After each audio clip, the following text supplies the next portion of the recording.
크리스마스 다음 날 아침인 2014년 12월 26일 오리건주 포틀랜드의 로이드 센터 쇼핑몰 인근에 위치한 더블트리 호텔은 평소와 다름없이 분주한 하루를 시작하고 있었습니다. 연말 연휴를 맞아 가족들과 함께 여행을 온 손님들, 새해를 앞두고 비즈니스 출장을 온 직장인들, 그리고 포틀랜드의 밤 문화를 즐기기 위해 찾아온 젊은이들로 호텔은 북적이고 있었죠. 그러나 오전 10시 45분경 호텔 8층의 비상계단에서 한 직원이 발견한 것은 연휴에 들뜬 분위기와는 전혀 어울리지 않는 끔찍한 광경이었습니다. 콘크리트 바닥 위에 한 젊은 여성이 신발도 양말도 신지 않은 채 쓰러져 있었습니다.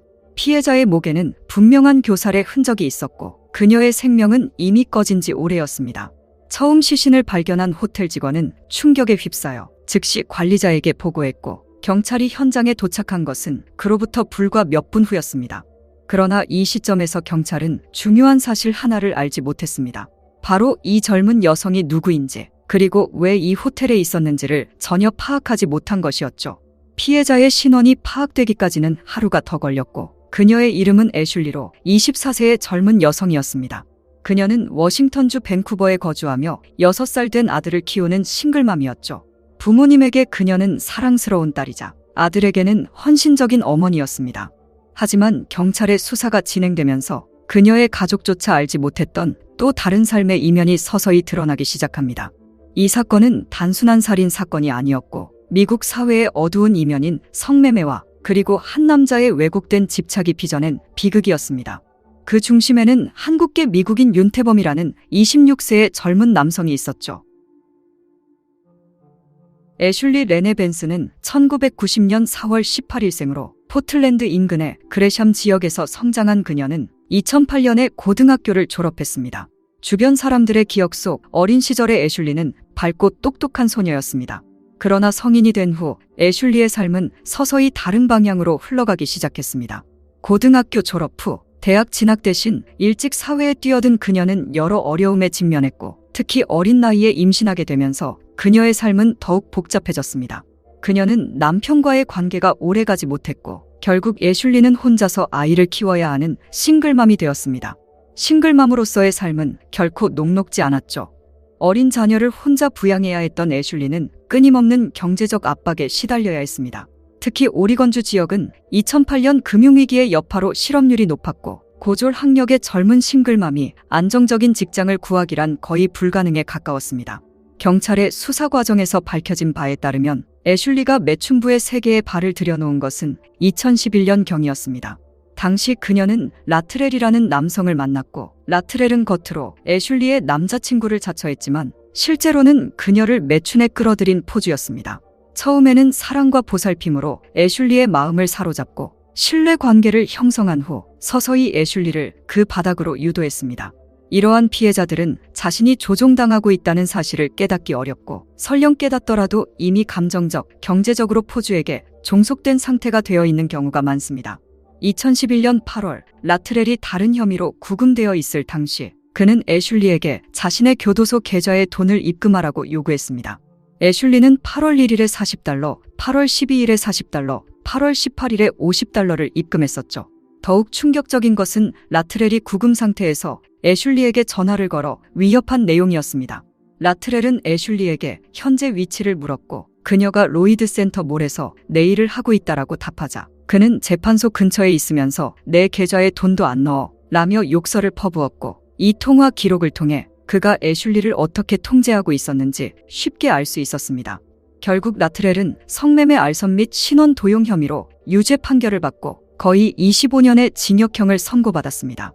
그러나 애슐리의 삶은 나아지지 않았고 새로운 남자친구 마커스를 만났는데 경찰의 조사 결과 마커스 역시 전과 기록이 있었으며 애슐리의 친구들과 가족들은 그가 애슐리를 통제하고 있었다고 증언했습니다. 애슐리의 친구 중 한 명은 경찰에게 마커스가 애슐리의 에스코트 사업에 관여하고 있다고 말했고 마커스는 나중에 경찰 조사에서 애슐리를 크리스마스 당일 밤 더블트리 호텔에 태워다 주었다고 인정했습니다.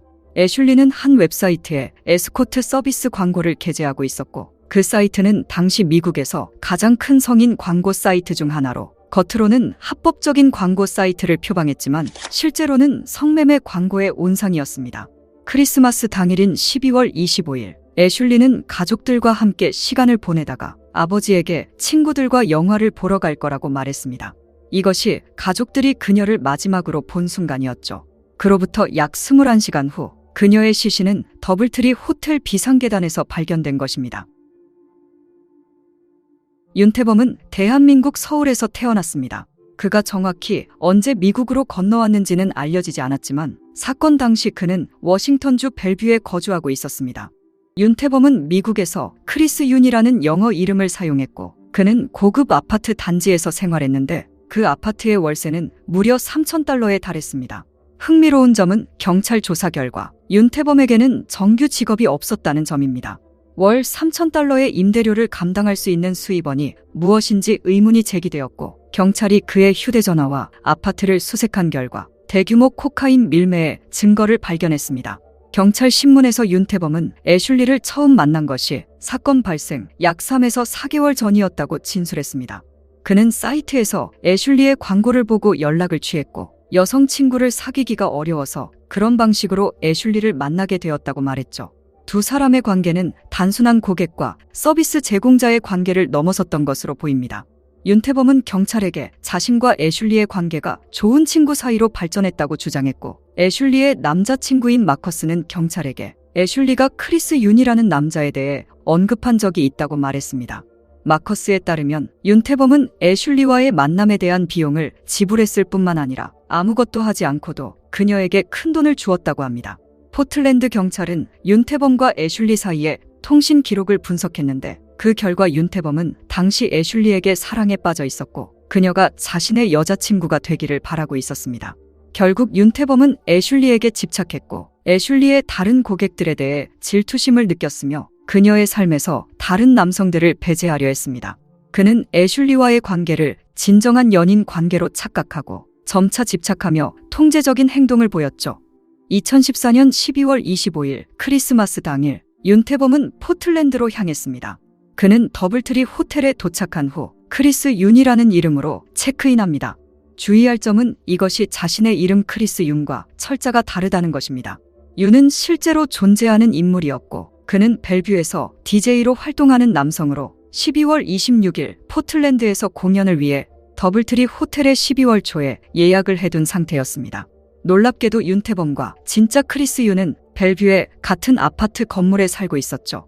경찰은 윤태범이 어떻게 윤의 호텔 예약 정보를 알게 되었는지 정확히 밝혀내지 못했지만 같은 건물에 거주했다는 점이 우연이라고 보기는 힘들고 윤태범이 의도적으로 자신의 신원을 숨기기 위한 것으로 보았습니다. 오후 9시경 윤태범은 더블트리 호텔의 프런트 데스크에 나타났고 그는 자신이 크리스 윤이며 예약은 다음 날이지만 하루 일찍 체크인하고 싶다고 말했죠. 윤태범은 현금으로 결제했으며 신용카드를 제시하지 않았습니다. 또한 그는 짐도 거의 없이 체크인했습니다. 윤태범은 715호실에 배정되었고 그는 곧바로 애슐리에게 연락을 취했습니다. 크리스마스 당일 윤태범과 애슐리 사이에는 25건 이상의 문자 메시지가 오갔고 최소 2통의 전화 통화가 있었습니다. 애슐리는 남자친구 마커스의 차를 타고 더블트리 호텔에 도착합니다. 마커스는 애슐리가 누구를 만나러 가는지 알고 있었고 그는 그녀를 그곳에 내려준 후 떠났습니다. 애슐리가 윤태범의 호텔방에 들어간 후 정확히 무슨 일이 일어났는지는 오직 윤태범만이 알고 있을 것입니다. 그가 경찰에게 밝힌 바에 따르면 두 사람 사이에 지불 문제로 인한 다툼이 있었다고 합니다. 그러나 윤태범은 경찰에게 그 다툼이 어떻게 격화되었는지 그리고 어떻게 애슐리를 교살하게 되었는지에 대해서는 자세히 진술하지 않았습니다. 경찰이 715호실을 수색했을 때 그들은 애슐리의 것으로 추정되는 손톱을 발견했습니다. 이것은 애슐리가 마지막 순간까지 저항했음을 암시했죠. 윤태범은 애슐리를 살해한 후 그녀의 시신을 비상계단으로 옮겼고 그녀의 신발과 양말이 어디에서 벗겨졌는지 모르지만 시신이 발견되었을 때 그녀는 맨발이었습니다.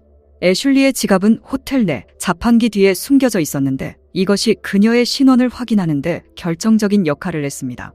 범행을 저지른 후 윤태범은 더블트리 호텔을 떠났고 그가 언제 정확히 호텔을 떠났는지는 명확하지 않지만 애슐리의 시신이 발견된 12월 26일 오전에 그는 이미 체크아웃한 상태였습니다.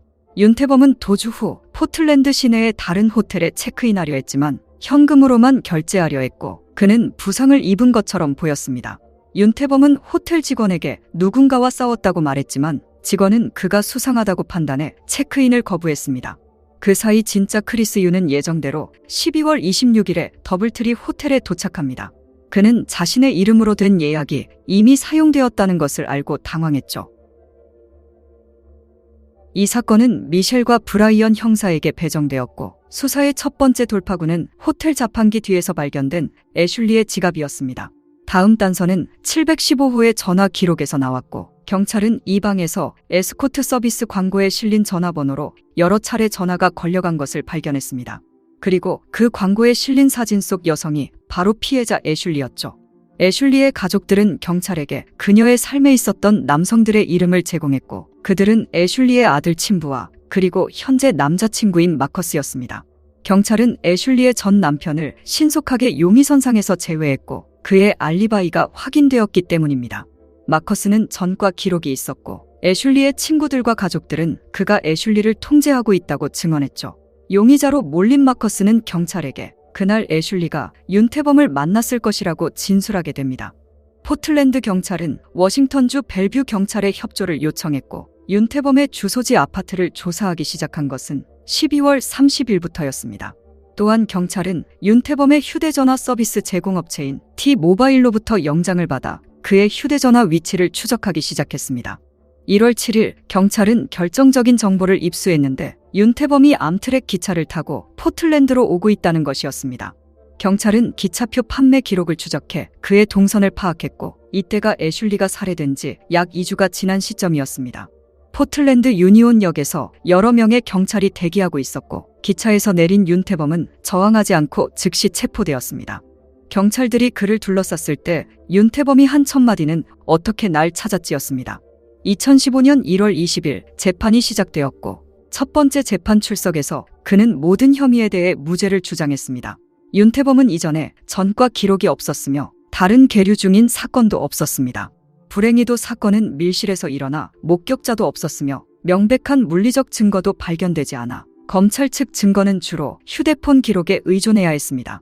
크리스마스 당일 윤태범과 애슐리 사이에 오간 25건 이상의 문자 메시지와 2통의 전화 기록, 호텔방에서 애슐리의 광고 번호로 걸려간 전화 기록, 그리고 윤태범의 이메일 계정에서 발견된 애슐리와의 대화 기록이었습니다. 물리적 증거로는 호텔방 715호에서 발견된 애슐리의 손톱이었죠. 재판은 빠르게 진행되지 않았고 정신과 평가, 증거 검토, 양측의 법적 공방이 2년 이상 지속되었습니다.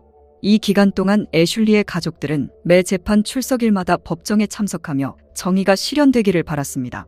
2017년 6월 마침내 재판은 결론에 도달했고 윤태범은 애슐리 살해에 대해 과실치사를 인정했습니다. 원래 기소되었던 1급 살인 혐의는 유죄 협상 과정에서 과실치사로 감경된 것입니다. 법원은 윤태범에게 18년의 징역형을 선고했고 18년이라는 형량은 유가족에겐 너무나 가벼운 형량일 것입니다. 윤태범에 대한 형사 재판이 끝난 후 애슐리의 유족은 민사 소송을 제기합니다. 2017년 12월 애슐리의 변호인은 애슐리가 광고를 게재한 사이트와 더블트리 호텔을 상대로 $360만 규모의 소송을 제기했습니다. 소송은 그 사이트와 더블트리 호텔이 성매매 피해자들을 보호하기는커녕 방관하고 혹은 동조했다는 것입니다. 사이트 측은 제3자 콘텐츠에 대한 통제권이 없다고 주장하며 회피했지만 그러나 2018년 4월 미국 정부는 그 사이트를 폐쇄하고 운영자들을 기소했습니다. 이 소송의 최종 결과는 공개된 기록이 없지만 하지만 이 사건으로 인해 호텔과 인터넷 플랫폼들이 성매매 방지에 적극적으로 나서도록 하는데 기여했습니다.